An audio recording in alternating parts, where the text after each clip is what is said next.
আসসালামু আলাইকুম।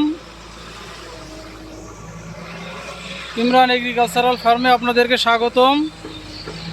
আজকে আমাদের পুকুরের খনন কাজ চলছে। এই যে দেখুন, বড় সাইজের একটা ভিক্ষু আনা হয়েছে, পুকুর খনন কাজ করছে। আমরা এখানে বিভিন্ন প্রকার মাছ চাষ করব ইনশাল্লাহ। পুকুরের চারিপাশে আমরুপালি এবং হিমসাগর জাতের আমের চারা লাগানো আছে, প্রায় 130 থেকে 35টির মতো। এখন আমরা একটা সাইড উঁচু করব এবং বাকি সাইডটা মাছের জন্য ব্যবহার করব। এখানে আমরা 33 শতক মাছের জন্য ব্যবহার করব এবং 15 শতক আপনার পেঁপে চারা লাগাবো এবং পেঁপে চাষের জন্য উপযোগী করার জন্য করছি। সবাইকে ধন্যবাদ। আসসালামু আলাইকুম।